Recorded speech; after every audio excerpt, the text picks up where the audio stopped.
Ficar bem na mente, registrado para você, tá? Para você entender. Então, nós vamos começar aí o segundo trimestre, né? Então, vamos trabalhar o Império, a Grécia Antiga, e depois vamos estudar o período romano, certinho? Então, beleza. Nós discutimos nessas aulas aqui a questão da Grécia. A Grécia ela vai surgir por volta de 4.000 anos antes de Cristo. A Grécia está surgindo na história. Então nós temos a divisão da Grécia. Então tem 5 períodos gregos, né? Então temos o micênico, a gente chama também de período ali pré-homérico. Nós temos o período homérico, o período clássico, o período arcaico. A homérica aqui, a gente discutiu, é onde vai trabalhar as Ilíadas, as grandes epopeias, as viagens de Ulisses, num livro chamado Odisseia. E Ilíadas, ele vai retratar a guerra dos gregos ali, com os troianos, a chamada Guerra de Troia, muito famosa, certinho? Aí nós temos o período clássico, o período filosófico ali, e o período helênico, que aí já é com Alexandre o Grande surgindo ali na história, ali a partir por quê?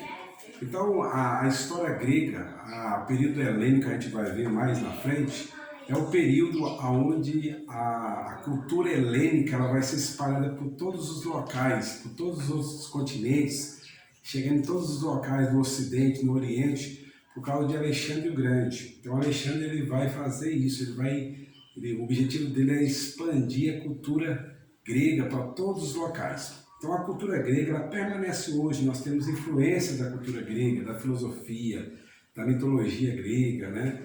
Do estudo da astronomia, da busca por saber o porquê que nós estamos aqui. Olha, presta atenção, os gregos eles tinham um interesse gigantesco em entender de onde eles vieram, por que eles estão aqui, para onde eles vão depois da morte. Lembre-se, os gregos, a cultura grega ela é politeísta, seus deuses, Poseidon, Hades, Zeus, né, os semideuses, Aquiles, Hércules, a gente vai ver tudo isso. Então, repetindo, a cultura helênica ela vai se expandir para todos os locais a partir de Alexandre, o grande conquistador. Ele vai desbravar vários locais e vai levar a sua cultura, ele vai conquistar vários impérios e ele vai aplicar a sua cultura, ele vai fechar em povos, destruir aqueles povos, fazer eles escravos e aplicar a sua cultura dentro da deles, correto? Então nós vemos a questão da origem. A origem é isso aqui, ó, a formação do povo. Não esqueça, nós temos uma poli. O que é a poli? Poli é a cidade, poli também deriva de outro nome chamado política. Quando você lê um livro chamado a Política de Aristóteles, ele vai dizer, ó, polis tem que ser um lugar onde priva para o bem, pelo bem-estar da população grega. Se tudo tiver em comum, se uma sociedade está em comum, visando o bem maior, ela tem que visar por todas as pessoas que estão onde? Na poli, na cidade, ó, nessa cidade. Então, o bem-estar aqui é para todas as pessoas. Isso que é o bacana. Então, quando a gente estudar sobre a política, aí vem outro detalhe. Nós temos a democracia, nós estamos em sala. Então, democracia é o quê? Governo do povo. Então, a democracia é governo. Porque democracia é a junção de duas palavras. Demo, povo, cracia, o prato, poder do povo, democracia. Aqui a gente entra a questão do quê? Do voto. Ó, vamos colocar aqui voto, onde o cidadão pode exercer sua plena democracia. Vivemos numa democracia liberal hoje, uma sociedade democrática de valores. Só que as pessoas aproveitam essa situação e tornam isso um autoritarismo, uma ditadura, que não é bacana.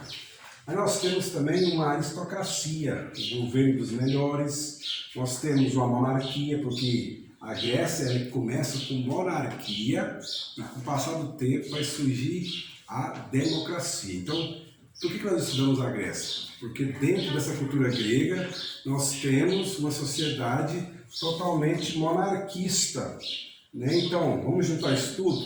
Nós temos uma sociedade monarquista, nós temos uma classe de pessoas que são aristocratas, governos melhores, daqueles que têm posse, daqueles que podem participar da política, e nós temos um sistema democrático de liberdade de expressão, de poder participar das questões políticas, filosóficas, religiosas, é isso. Então esse homem grego, o homem grego aqui dessa atualidade, ele participava, né? Então o maior de idade ali, aquele jovem que é inserido dentro da sociedade, ele vai ser inserido no contexto de política, de religião, entender a economia, entender a criação do mundo, compreender os deuses que eles tinham naquela época, certinho?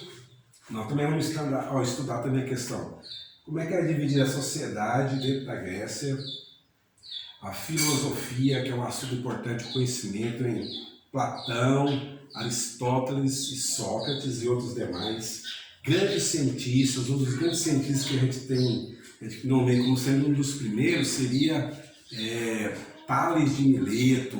Depois, dentro da matemática, temos Pitágoras, né, que vai desenvolver a matemática. E por último, a gente trabalha com as questões das Olimpíadas. As Olimpíadas são jogos que hoje têm presente na sociedade devido à cultura grega do passado. As Olimpíadas eram patrocinadas por quem, professor Marco? Nós acreditavam que as Olimpíadas eram patrocinadas pelos deuses lá do Olímpio, uma cidade chamada Olímpia que existia. Lembre-se que a Grécia é um desenvolvimento por cidades independentes. Então a Grécia é rodeada de cidades, Atenas, Creta, Corinto, que mais? Esparta. Então várias cidades, são cidades governadas pelos seus governadores, chamadas de independente, aquilo que a gente viu na aula, correto? Então é isso. Repetindo, aqui temos os 5 períodos da história da Grécia, até chegar ao período helênico, que é um dos grandes importantes de desenvolvimento da cultura por todos os locais, através de Alexandre. Nós temos uma sociedade política, eles vão criar a democracia, né? Tem uma classe de aristocratas, tem um governo que é monarquista, que é um rei, que é o soberano, né? Então nós temos uma pole dentro da Grécia, que são cidades-estados independentes. Nós temos uma sociedade de líderes que trabalham no Senado, de filósofos, de camponeses, de escravos, e nós temos as Olimpíadas, nós temos a filosofia, que é o conhecimento, né? E as Olimpíadas fecham com isso. Então é isso, nesse momento a gente vai introduzir isso, vamos começar a caminhar devagarzinho, e cada aula a gente vai desbravando, vai conhecendo o pensamento grego e o que reflete na sociedade atual. Isso é importante. Por que é importante, professor Marcos, estudar sobre isso? É porque a cultura grego-romana, lembre-se, vamos estudar a Grécia e o Império Romano, estão presentes. A arquitetura, as artes, o conhecimento, o teatro, né? A origem do mundo, a busca do conhecimento das suas origens. É por isso que nós buscamos compreender e entender